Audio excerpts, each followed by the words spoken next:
A Giants podcast for Giants fans by Giants fans. From the offseason to the wins and the losses, it's time to take one Giant step. Welcome in to One Giant Step, a reaction to the Week 2 preseason game with the New York Jets, where the Giants again roll up 30 points collectively as a team. They beat the Jets, and obviously it's not about the wins and losses in the preseason. It's about how the team looks, but the momentum of positivity around the New York Football Giants and where this roster at, Bryce, continues to build. I'm Shaun Morash. He's Bryce Gelman. Remember, download, subscribe to One Giant Step everywhere podcasts are available. You can even tell your Alexa speaker, play the One Giant Step podcast. I've been doing that for my kids at night, and it's done wonders. It's another way to play it. It's great. It's great. Let it work for you. Bryce, I think we're going to take this podcast two directions, okay? One direction is obviously the buzz that is built nationally about Jaxson Dart, and the other is going to be some other kind of roster musings after watching that preseason game with the Jets. So last week, we waited a couple days due to scheduling conflicts, me being able to watch the game live. I was able to watch last night's game live with the Jets. So we didn't do the full Dart recap because by then it had been beaten to death. But we're ahead of the game here. People are doing the Dart stuff all day. We're taping this on Sunday morning following this game. There's no way to sugarcoat it, right? Jaxson Dart looks the part of a first-round pick quarterback that looks like he could be special. Like, I'm just going to say that. But I want to make this very clear. When you hear us talk glowingly about Jaxson Dart today, because it's going to be very hard not to talk glowingly about it, it does not mean we're putting him in the Hall of Fame. It does not mean that we automatically assume that he is going to be better than Patrick Mahomes.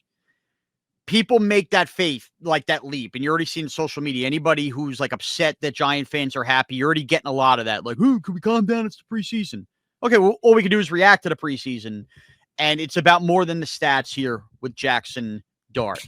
So the way I'm going to do this, Bryce, I'm just going to give you what I liked the most, what I'm excited about the most.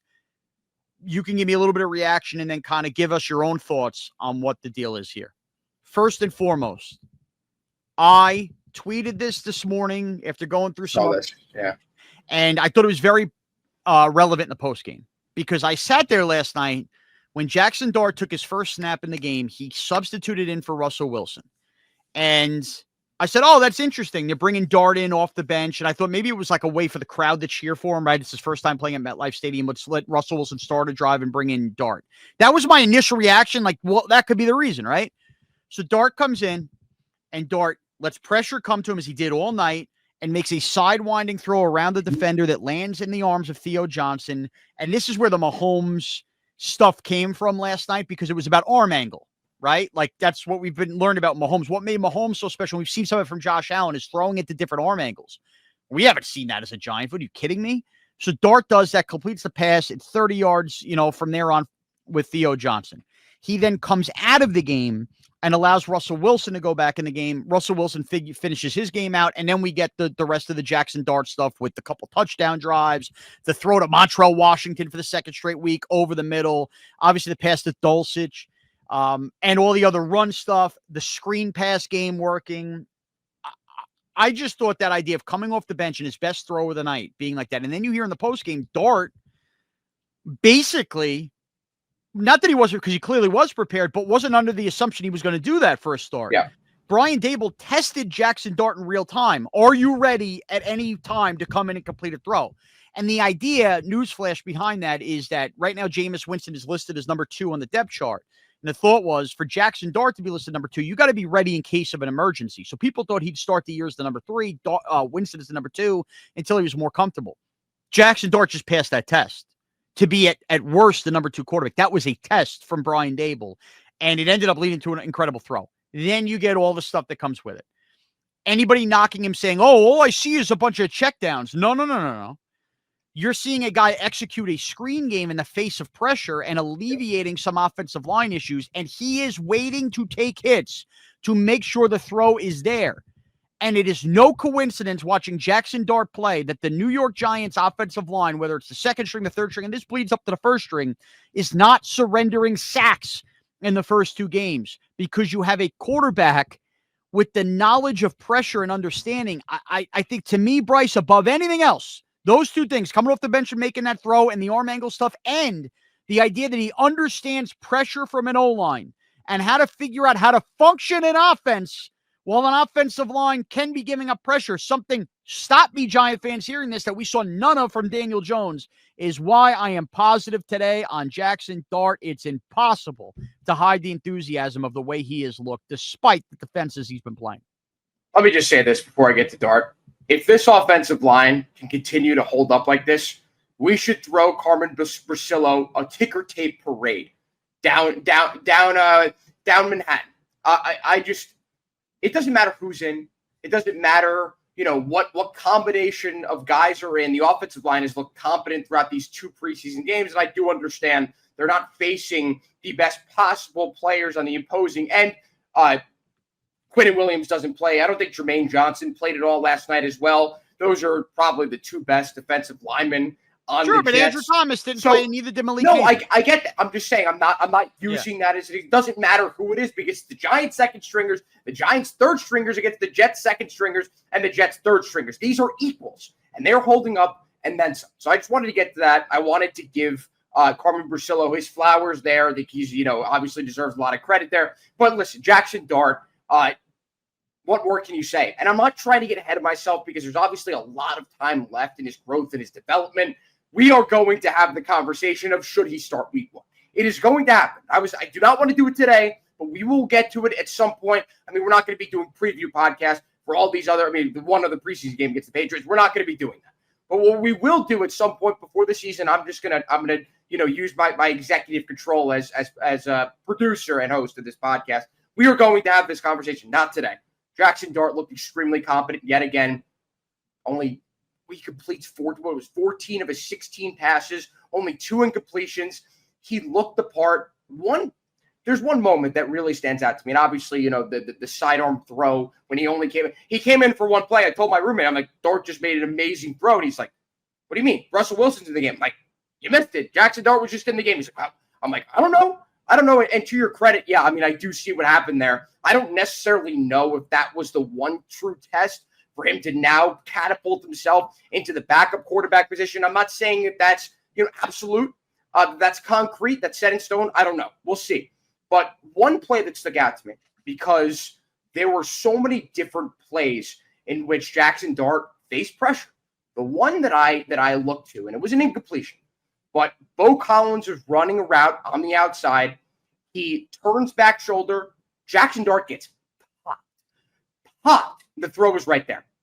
Malik Neighbors makes that play 100% of the time.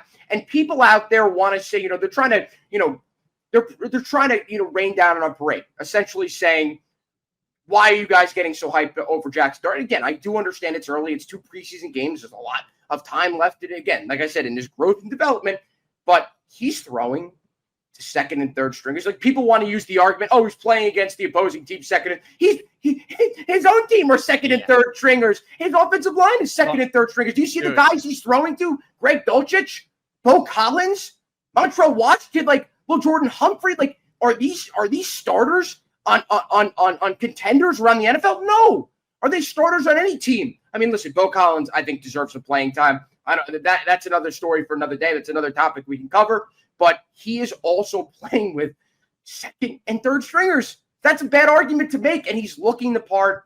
And it's not just with his play on the field. It's in the confidence. He looks like he's ready for the moment. It's different. We understand this. There's an inherently large amount of pressure playing in New York. It's unlike any other place to play. Not just for the Jets, the Giants as well, every other team besides the Nets. No one cares. But you're talking about a city in which the fans are relentless. They're unrelenting because of what we've seen in recent years. We've saddled with Daniel Jones the last 5 seasons. I think that's why you have fans so excited in the way that they are right now. And again, you've got Jets fans, you've got fans all over trying to, it's only, we get it. We understand, but we're allowed to have hope. So get lost. Yeah. And I know exactly who you're talking about, Nick Central. But who? Nick Central. Alex B. Shout out Alex B. Oh, I know Alex. Oh, Yeah, no, honestly, I wasn't even thinking about him. You're giving him too much credit. I do. All right, so you kind of teased it, dude. We're going to get to the other musings really quickly. You know what gave me the most hope last night? Because I kind of went through and I sent out kind of a funny video as I was marinating on this. I really, really, really believe that I've been watching these preseason games level-headed because I don't want to get burned. I don't want to have my heart broken or anything like that. That's been my approach. And we'll argue about this, but I also don't think Dart should start week 1 quite yet. And you pointed, we're not going to get to that now. But I could tell the Giants might be onto something with Jaxson Dart, where you know how we all watch a game and fans are going to find internal optimistic stuff, right? And you do it with the Knicks. We've done it with all these sports. I do it with the Rangers, right? In that when you start seeing the national media and the national pundits saying what you're thinking out loud on Twitter and stuff, or then like on TV at night or the next reaction, and then maybe even upping it a notch more than you were ready to up it. Yeah. And that drawing out the reaction of the haters, like some Jet fans, no offense, some in-division NFC fans, the backups, the checkdowns. That was the moment last night online, on the internet, actually told me the story, where I sat back and smiled. And that's when I went to make a video and I went, oh, this is different. And these are all unbiased people who have been, whatting all over the Giants the last 4 or 5 years. Well, and this is exactly it. I follow a ton of like the Giant content creators and everything. And I know we're making this very Twitter centric and not everybody has Twitter that's listening, but just hear this out. You usually can have a finger of a pulse of when a fan base is overdoing something. And the Giant fan base, Bryce, to our credit, I don't think was overreacting last night. I think there was more excitement than there was overreaction. Like, okay, wow, great throw here, great run here. I found the Giant fan reaction to be very level-headed, but the reaction to that reaction almost felt like, and this is the wrong word, but I'm going to say it, almost like a panic from people that don't like the Giants or don't want to see them be right. Like Jet fans who've been dying for franchise quarterbacks, watching this play out, throwing cold water. And that was where it registered in my brain last night that the Giants may actually be onto something special here. Again, a long way to go. Because when that old copium stuff, when those fans start reacting in a way that feels outlandish to just pure like, Giant fans are pumped up. That tells me they think he's good and they want to try to dump on this now. And that was telling to me last night. It was more of the reaction from non-Giants fans that told the story last night that, holy crap, it went, we saw it versus the Bills. You were excited, but you still have more to see.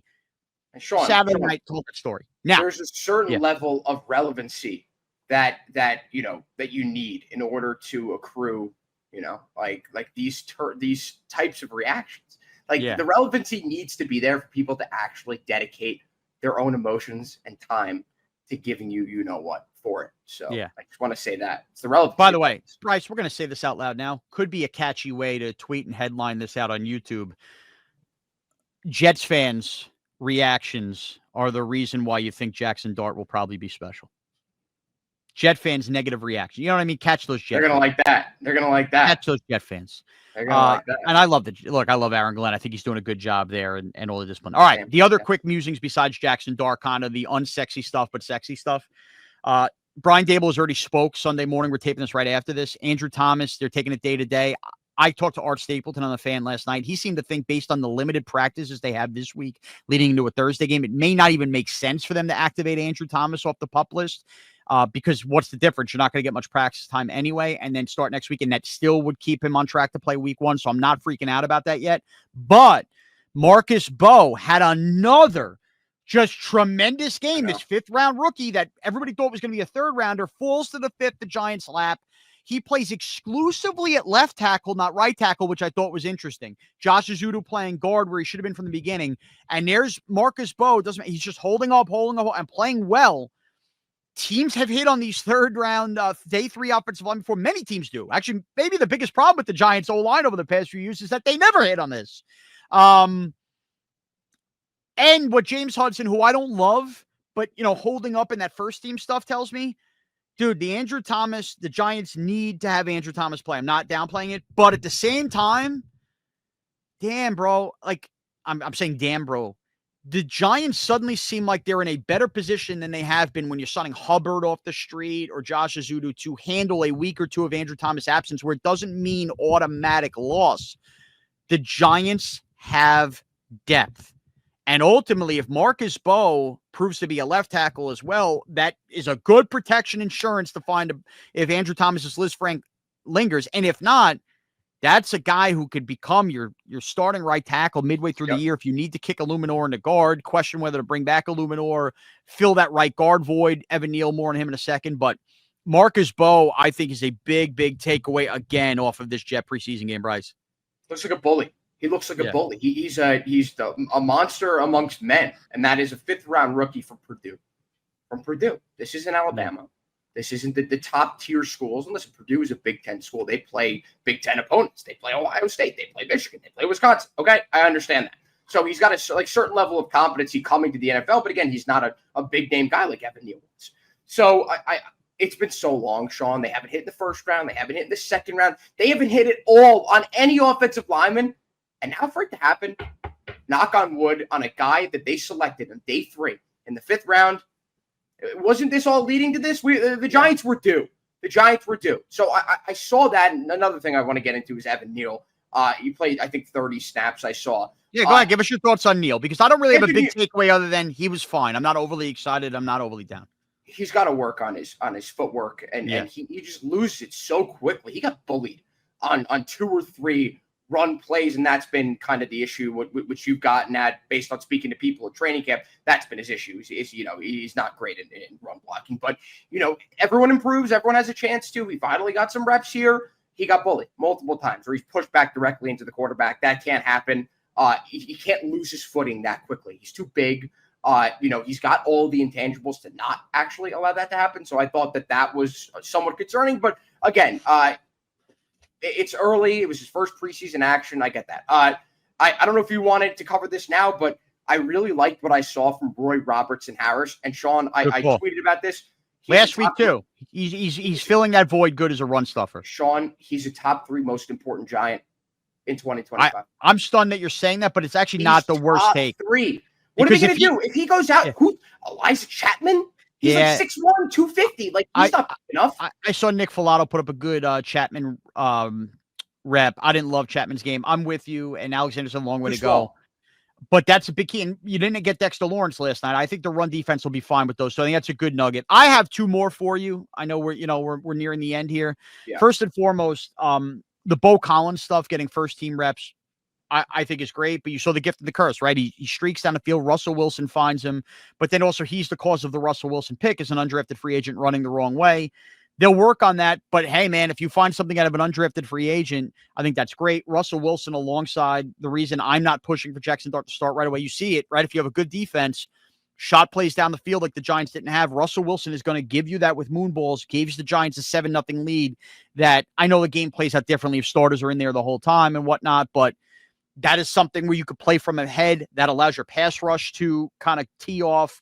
And that's going to be a recipe for the Giants winning games early in the year if they are going to win games. But nonetheless, Bo Collins maybe makes this team.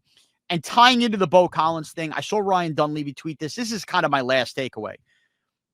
The negatives to the Giants winning games versus the Buffalo Bills and New York Jets is that when you lose the games and you look horrendous, and we've seen a lot of bad Giants second halves where offensive lines are allowing quarterbacks to run all over themselves. The preseason games in the past, we have found ways from the negative to say, hey, it's only preseason, right? None of this stuff matters. But we've said it from the other token, the negative, where the truth is, yes, it's only the preseason, but it does tell a tale about your roster. If your roster is getting bullied in the second half by another team, your depth is not as good as the other team's depth. Yep. Now the inverse has happened, and Ryan Dunleavy brought this up. While the Jets have a lot of top-end talent, right? And we didn't see a couple players last night like a Jermaine Johnson and a Quinn and Williams and whatnot. The Giants roster is a superior roster to the New York Jets now. Maybe that's a low bar. Maybe the Jets will be one of the worst teams in football. But we used to be the bar. Some people still think we're the bar. The Giants and Joe Shane have done a good enough job where the 1 through 53 now is to the point, and we'll get into this, I'm sure, at cut down day. There's a good tight end who's not going to make the New York Giants. Yep. There is a capable backup quarterback in the NFL that is not going to make the New York Giants. There is a good running back who's capable of playing in the NFL that's not going to make the New York Giants.